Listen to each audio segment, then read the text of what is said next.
Okay, in here are a bunch of pictures, and you can see on this picture here that there was an L on the back, ELL, which was built around 1800, attached to the house, and it would have been off the kitchen here. But when they restored the house in 1920-ish, they didn't think it was authentic enough to go with the building originally. Even though So it was? They tore it off. Oh, yeah, this doesn't look it doesn't look real, even though it is.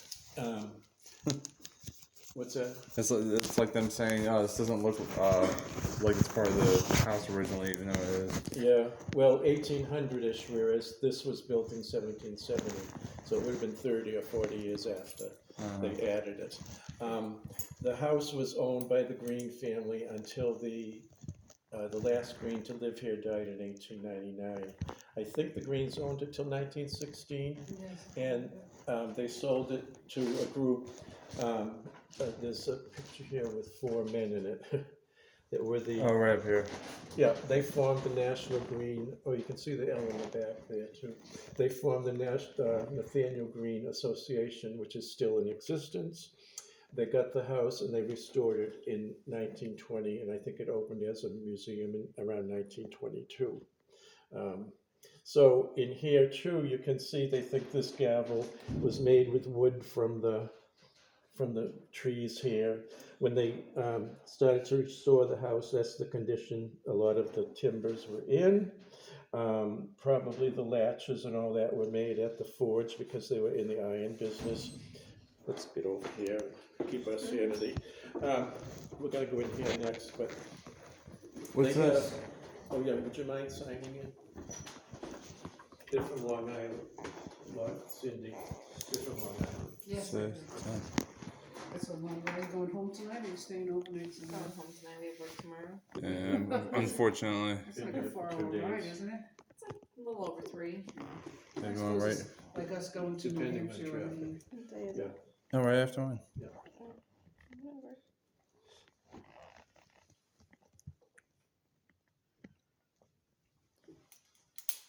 I don't know what pen was. It's down here. No, it's up there. So it's actually been a museum since about 1920, okay? You'll notice all the rooms are the same size and every room has 3 windows, and windows were expensive in those days. They needed it for the light because there was no central electricity. And if you look at the windows, if you see wavy panes like this here, those are original, whereas the plain ones, have been replaced. This is considered the living room. Let me know if you want to take pictures. I'll get out of your way. This is a very small living room.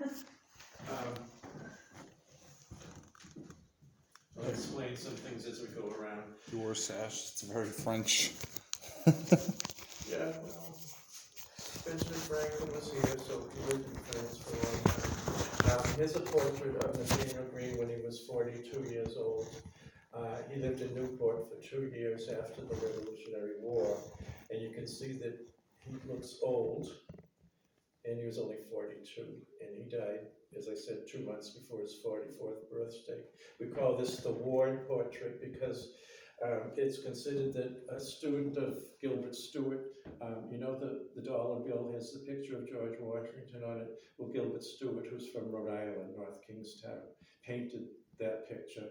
And a student of his, Mr. Ward, painted, they believe, the torso, and they believe the face was painted by Gilbert Stuart's daughter named Jane. Okay, so it's not something that Gilbert Stuart himself did completely, but he had some influence on it. Over here, you'll see the shoe down there, and one day I took a look at it, and it's kind of a blue velvet, so maybe a woman's shoe. There's a superstition that came over from Europe that when you build a house, put a shoe behind the walls, and it will ward off evil spirits. So when they were doing the restoration here, they found that behind the wall. Okay, you have some mercury glass up the top here, and you figure with no central electricity, the candle light or the oil lamp light will reflect off that and give you a little extra light. You have some copper. As funny, my wife and I were in a store recently, and I bought that exact same thing for $1.99. One of these resale shops. The sash in here is actually the same sash that's in the painting here. The sash meant that you had rank, and also the epaulets here meant you had rank. And in French, I don't know if you know French, but the word épaule means shoulder. So these are called epaulets. If you have any questions, let me know as we go along. At this desk over here, Nathanael Greene's grandson wrote a 13-volume collection biography of his grandfather, who was a great famous man. And here's a collection of them, but those are not first editions. These three are first editions in the State House in Rhode Island. They have the full collection of all 13 of them. There's a letter here that is a letter to his publisher, explaining to his publisher when each of the volumes will be ready. And then, of course, they want to get paid along the way. Beautiful, beautiful desk. You have a document box here. You have a picture of the Marquis de Lafayette here. The Marquis de Lafayette came here when he was around 20 years old. After the war, he went back to France, and he was an aristocrat, so he was in danger because of the French Revolution, which happened, I think, in 1792. So he was lucky to get out alive. When he got much older, he came back to America as an old man, and like before with Nathaniel, he was very popular, and he traveled all around the country as an old man. So we owe a lot to the Marquis de Lafayette. There's also a guy from France named Rochambeau, who was in charge of a lot of the French troops during the Revolution, because of the language barriers and all that, and he would know how French soldiers worked the best. They have a beautiful famille rose bowl there. What was that? This the The shutters, which is Chinese, back around the mid-1850s. We got into the Chinese import business from China, and if you go to buy something like that in an antique store, it would be $300 or $400, because that's a really nice sample. Very intricately done. Over here, the Greene family had 5 children, and these are pictures of 3 of them, this one being a tintype. His name was George Washington Greene, and her name was Martha Washington Greene, believe it or not, and her name was Cornelia Lott Greene, and I think Lott was one of the grandmother's maiden names. I'm gonna take a picture of this. I can't wait to go right on the.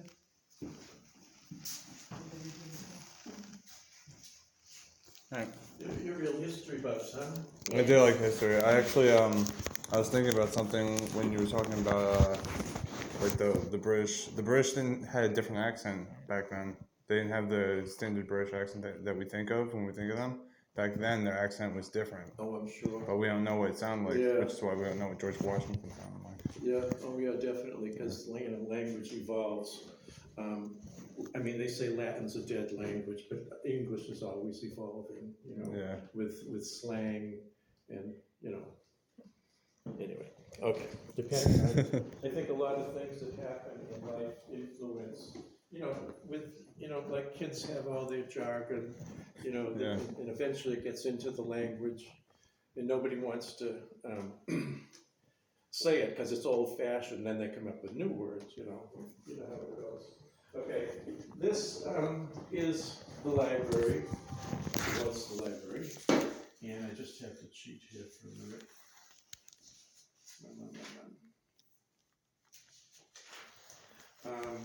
As I said, the Quakers didn't believe in too much education, so, but Nathanael Greene was brilliant, and he kind of ignored that. No, I just won't mention that. In this room, he had over 250 books, and books were very expensive in that time. One little thing that he did was, because they had an iron forge here, and they had an iron forge over in Warwick, which was the first one, And by the way, that's why he built this house, because he was commuting from 12 or 14 miles away over to here every couple of days, and he got tired of the commute. So he built this. You know, they were a very wealthy family. The little anchor there, he had the forge make those little anchors, and he would go to Newport and sell them, get the money, and buy more books. Okay. He probably had the biggest collection of books in Rhode Island, maybe more even than Rhode Island College of the time became Brown University. So he was very well respected. He invited all the brilliant people here, and they had all sorts of discussions about this and that. The clock in the corner is attributed to Aaron Willard, who was one of the three Willard brothers.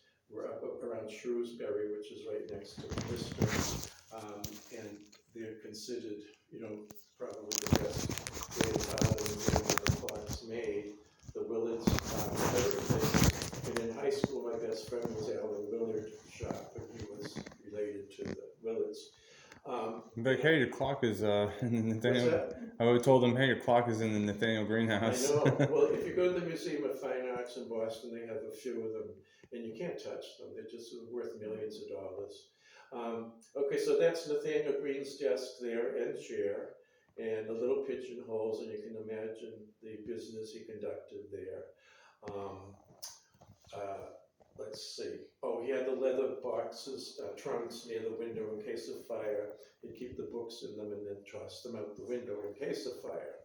And I'm told if we do have a fire here, to grab that and grab his wife's picture and grab his picture and run out with it, because they're irreplaceable. Nathanael Greene married Catherine Katie Littlefield Greene. She was 19 and he was 32. He was Lovely. Lovely. Yeah, December, May, you know. So he was living here for 4 years as a bachelor, and she was a distant cousin. I fell in love with her. She was from Martha's Vineyard? No, Block Island. Just from Block Island. The town out there is New Shoreham, and I think she was from there. We've had visitors here from Block Island who say, yes, there are a lot of Littlefields out there. That was her maiden name. They got married in the governor's mansion in 1774. The governor was his uncle, William Greene. And this is a copy of an invitation to their wedding on July 20th, 1774. And they were married in the governor's house in East Greenwich, which is about 12 miles from here. That's not a museum. No, but it's still in existence. Over here is a beautiful fan that Nathanael Greene gave to his first wife on the day of their wedding. Was she his first wife? Yes. Oh. Yeah, she had 3 husbands, but he only had one He wife. only had her Yeah. because he died. Were we talking about that? What? I thought we were talking about that. Question? No, we were talking about something about where someone probably got remarried and that's why they're not buried.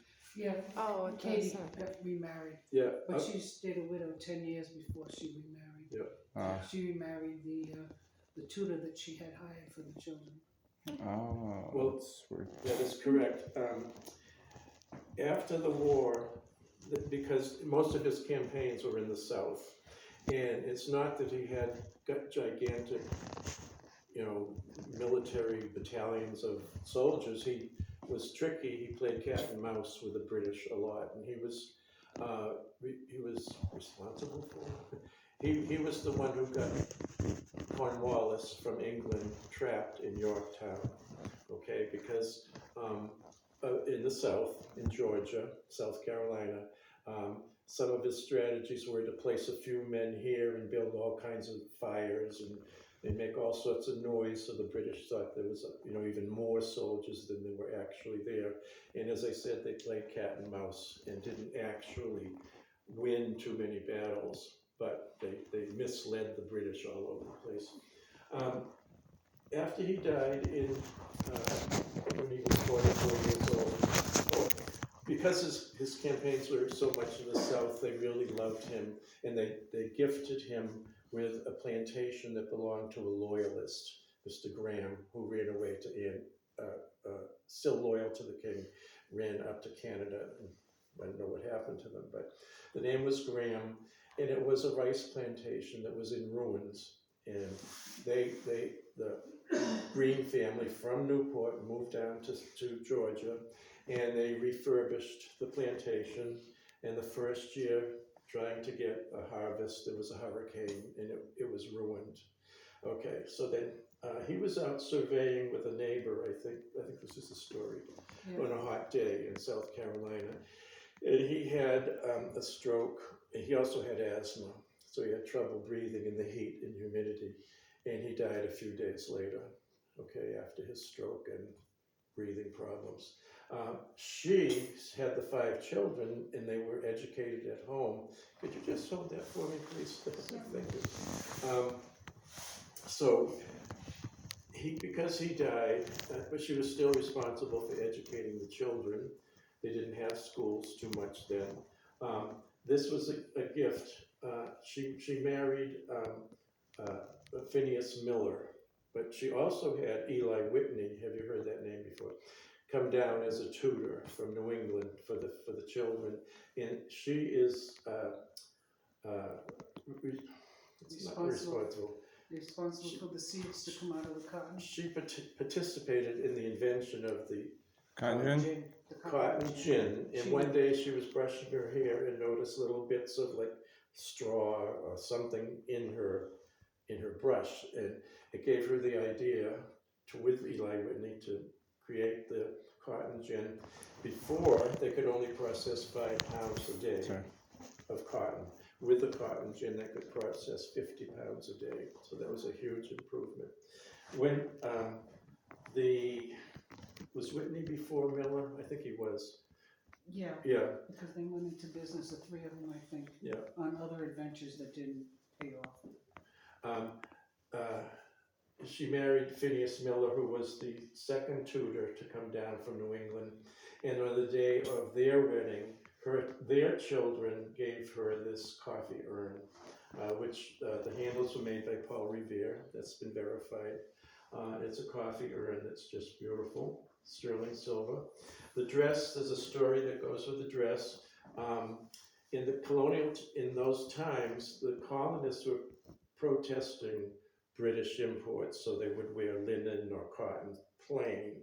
Well, as you can see, because she was a party girl, she was Baptist, she loved to play cards and dance and listen to music and have parties, and she was wealthy.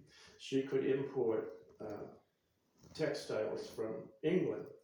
And the story with that dress is that quite a few years ago, the government in Washington, some organization wanted to set up a display of samples of clothing from each of the 50 states, and this was the dress that went down to Washington. Well, the exhibit closed, and they sent this back to the State House, and the State House figured this was an appropriate place for it. It's not original to Katie Littlefield Greene. It would be, made much later, but that she could send to Europe for printed material because she had the money at that time. So that's the story behind the dress. I don't know if you have any other questions. The andirons are original to the house. Okay, the andirons are original to the house. In the dining room, the andirons belong to the Arnold family. Okay, so yeah, and this plaque used to be outside, but we have new signs, so they didn't want to throw it out. And if you look in some of the pictures in the cabinet here, you can see that I just want to take a picture of this. Children are terrified of this thing. Monster that's down there. Do you want to do kitchen or dining room first? We can do this one first. Dining room? Okay. These are the andirons that belong to the Arnold family. They have iron wood rests. You have this, you know what that is? foot warmer. Never heard of it. That's I didn't think this. from about 1800. I was reading the book in that drawer Oh, in the when I drawer. came over here this morning. I got you. And the thing is that there was no central heat. This house has a fireplace in every room. They were wealthy, they had stove to keep the fire going. What they would do is to take some embers from the fire, like if a lady's coming to dinner, and they put it under there, and that would keep her feet warm. Also, churches wouldn't have central heat, so they would go to church, they'd put it in the wagon, a woman, whoever, with a blanket, and that for their feet, to keep their feet warm. So it's a foot warm. That's actually pretty cool. Wish we had those now. Yeah, I know. The cradle here is holds the things. Everything here is old. I was reading about that. It's 6 inches. The hook there, and the kettle was designed. You can see the little thing on the bottom, so it would fit into the hole of a wood burning stove in the kitchen. That's pretty cool. You know, and it wouldn't tip over or anything. So, do you know if that belonged to the Greene family? I do not. I would actually use that. Yeah, do you have one of those old stoves? Oh no, I'm saying I would get a stove and use, like, if I had a stove, I would use that specific Yeah. kind of pot. Yeah, they're neat, aren't they? I use a lot of old things. Oh, good. So. You like antiques? I like antiques too. I like to use them though. Like I'm not like, oh, I'll collect dust over there. I'll actually use it. Excellent, excellent. We have over here, I call it a knife, I call it a caddy. That's one thing you could call it. But it has a lock on it, it has little feet. This is from about 1800. And you'd want to keep your good silver in there locked so the servants or anybody else would not steal it, you know. So it's got a red velvet interior. These are hurricane lamps, were authentically from the 1800s. There's a story with this portrait here, that's an original portrait of Margaret Greene Carson, and she was the granddaughter of Jacob Greene, who was Nathanael Greene's brother. Nathanael Greene, towards the end of the war, he turned this house over and the forges over to his brother Jacob, who remained a Quaker. Jacob did not change religion or anything. And this is Jacob's granddaughter, so that would have been Nathaniel's granddaughter too, right? She was married to a senator from upstate New York who was in the lumber business, Mr. Carson, and she's buried in upstate New York, probably next to her husband, I'm not sure. But they really admired this Senator Carson, and there were 2 portraits, his and hers, but they didn't want hers, so somehow we got it. It says that this book in here It's messed up. explains everything. It said it was donated by somebody from Florida about 10 years ago. Let's see. This is neat. I won't touch it, but it has it's called a tambour, like a drum, T-A-M-B-O-U-R. The way this thing slides open. I don't know what you keep it in. These are from 1800 or so, these chairs. You have one here, we have 4 of these, they're called pink luster dishes, those are from about 1840. The toll tray over here is from about 1840, and these are from 1800. And you'll notice on some of the cups there's no handles, and like over here, behind you too, see there's no handles on the cup. But over here you do have a handle, over the handle. And excuse me, I'm running out of gas. My grandfather, who was born in 1890 and loved tea, he'd pour his tea into the saucer and let it cool that way, and then it wasn't considered rude to drink it from the saucer, and that's what colonial people did too. When we go upstairs, there's a cup and saucer that you'll see that's all stained from the tea. These are from around 1800, 1840 or so, and so are these, and they're all in perfect condition, but one of these has a chip on it. Is this original? Yeah, Because it's got some stain in it, and I like that. yeah. I mean, they're not all in perfect condition because you know they're ancient. But, oh, you mean original to the house? Yeah. I don't know. As long as it was used, I think this type of pottery is later, like British import, looks like something that was made in England. And again, that's called the pink luster. And the way they make it is they mix copper with the glaze, and it turns pink. This is from around the 1890s. It's lead crystal. It's a beautiful bowl. I guess they'd fill it with fruit, in the middle of the table. That's about it in here. Just want to mention one thing. In each room, you'll notice there is no platform on the top. Mantle. Because of their mantle. Yep.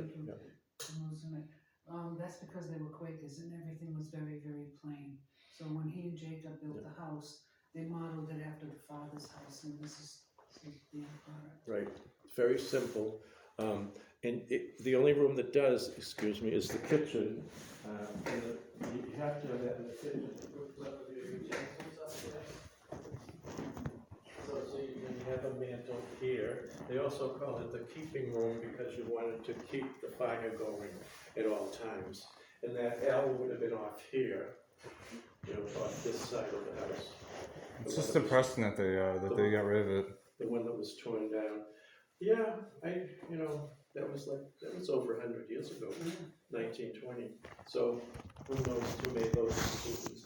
The well is the original well, however. The good news is it had rotted out. So from the top up, from where the columns stop and then up to the roof is from 1920, but the rest on the bottom is only about a month old. And the well goes down about 40 feet. And I asked one of the guys that worked on it, is it drinkable, potable? Potable. He said yes, but there's a lot of silt down in it. There's about 3 feet of water on the bottom. They also created a round cement thing to put on top for safety, so no one will fall in.